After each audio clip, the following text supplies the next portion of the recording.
Colorado Backcountry Discovery Route, created by ADV motorcyclists, runs 675 miles from the Wyoming border across Colorado to Four Corners. Crossing a wide variety of terrain, the COBDR challenges the traveler with mostly unpaved roads, some rugged trails, sandy stretches, multiple water crossings, and high mountain passes. The views are plentiful and dramatic, though the weather may add to the drama.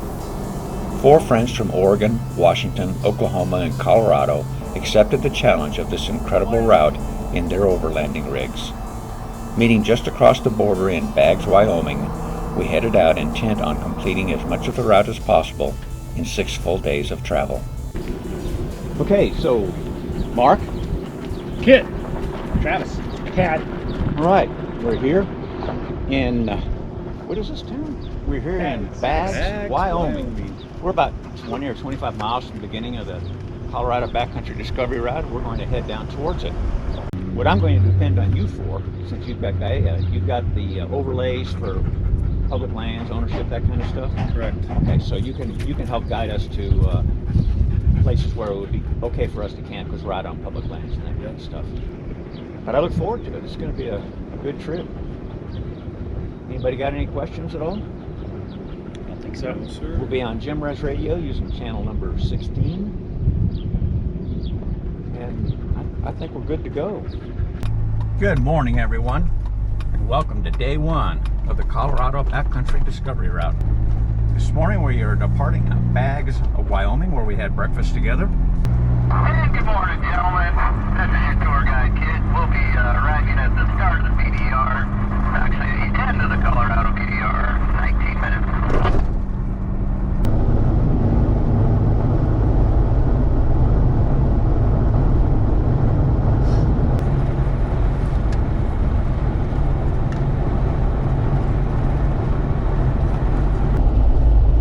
Turning at the beginning of the Colorado Backcountry Discovery Route, or the end if you're running it the other direction. Welcome everyone to the Colorado Backcountry Discovery Route.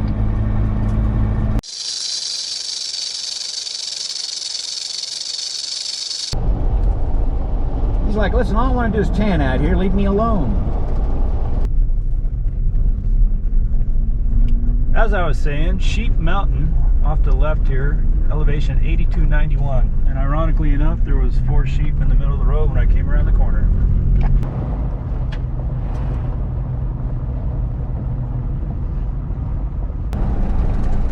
Got some beautiful horses on the right past the creek.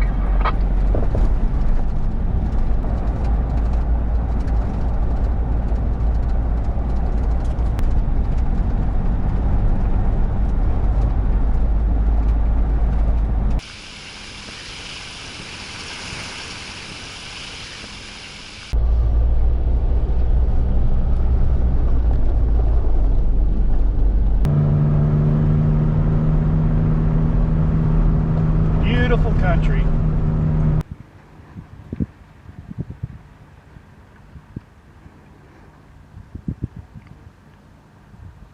The good thing we aired down our tires because this road doesn't look near as good as that Forest Service road we just left. So did you say we busted through 8,000 feet? Yes, sir. Almost to 8,100.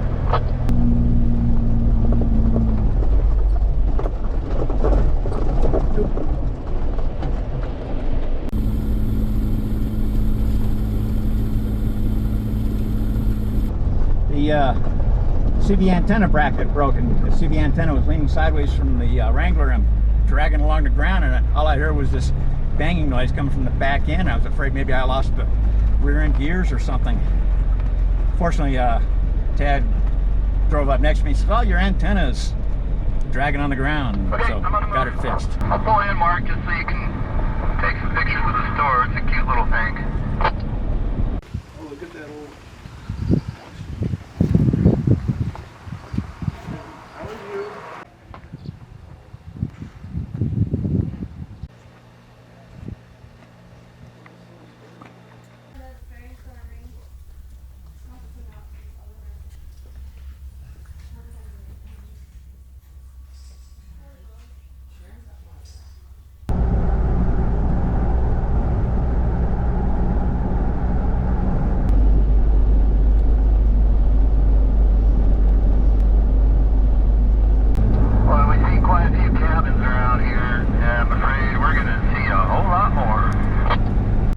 the marked little baby antelope. Oh, wow. Yeah, let's stop here for a minute if we can get some video without scaring them. Yeah, I'm just crawling. What are these, grasshoppers?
We stopped in the town of Steamboat Springs for gas, then continued on the route, looking for a place that we could let the dogs swim and cool off.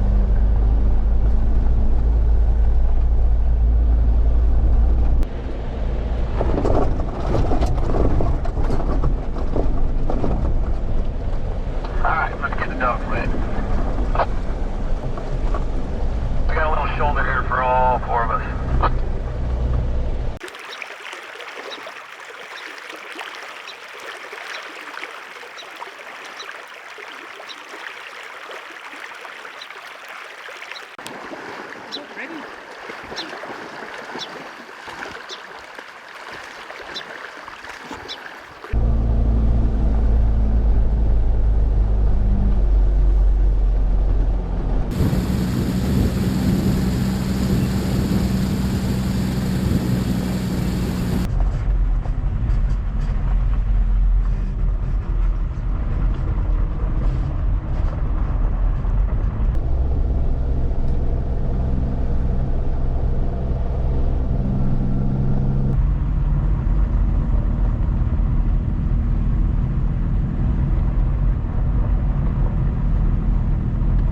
We drove past Stagecoach State Park into the National Forest south of it, planning to find a dispersed campsite for the night.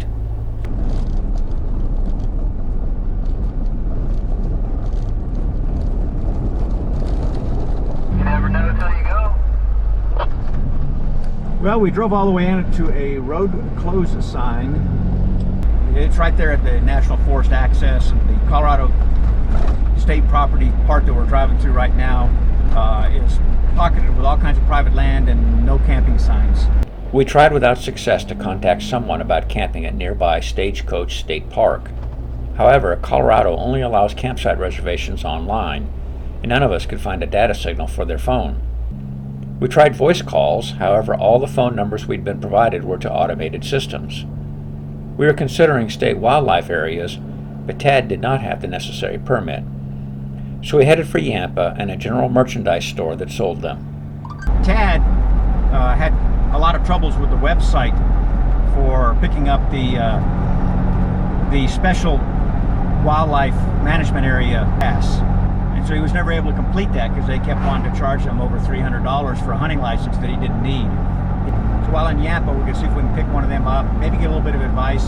And just past Yampa is a large U.S. Forest Service area where we could camp, and besides that, that's where we need to go to pick up the Colorado Backcountry Discovery Route. Rock formations. Very cool. Very cool. We're in the town of Yampa looking for a general store that closes here in about 45 minutes. permit for TAD, just in case we need that. Then we're going to go looking for National Forest. And there's the general store. All right, we stopped at the Montgomery General Merchandise store, and gentleman there got TAD the necessary permit to camp in the SRAs, state wildlife management areas, and gave us directions. He said, come on out here to this National Forest access. He said there'll be plenty of camping out there. So if we disperse camp, no campfire.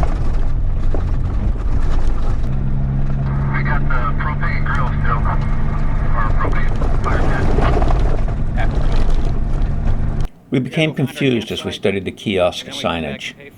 It described designated dispersed campsites as the only place one could camp if not within a campground. And, contrary to usual National Forest practice, there was a fee to camp in them. It took us a bit to realize that applied only to the corridor by Bear Lake River. It's a rough, rocky road on the way up, but we all got high clearance vehicles. I think if the Toyota made it, we can make it. The Toyota paved the way.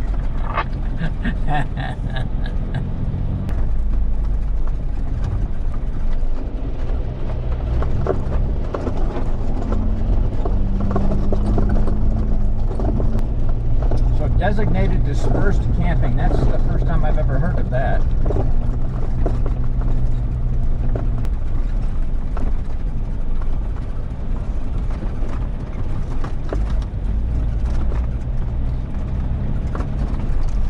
Wait a minute, did Kit tell us there was mud puddles on this? Might be a couple. Opening. I don't know if it was something else.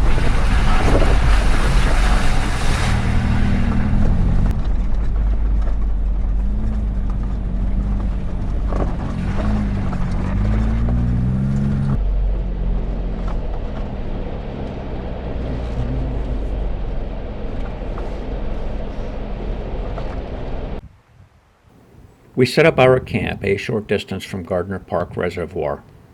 A quarter-mile hike away, we discovered a pit toilet, quite a luxury when dispersed camping.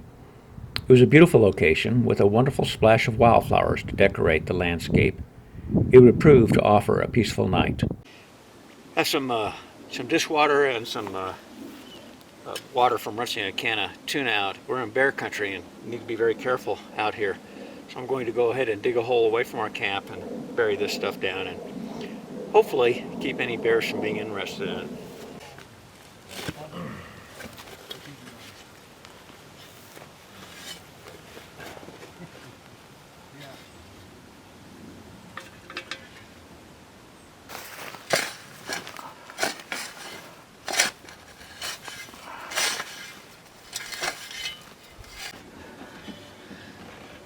Alright, I think that's good and tight. What'd you guys think of today? Nice. I wish we would have known about the fire thing. It would have been good to have. You know, I thought I had checked up on all that stuff. We were saying we could have sworn that we looked and said that it was back open. Yeah, I think the Backcountry Discovery site said it was still closed, but I remember seeing something on a Facebook group saying sections are open. All sections are open. 104 miles is section 6. Yeah, and I think they said you got to go all the way to Gypsum to get gas. Actually, there's gas in Rancho del Rio. They show a gas sign right there too. There was a gas sign on the map that people said there's no gas station there. And it was between... No. Oh, it was south of this Steamboat. way. Come.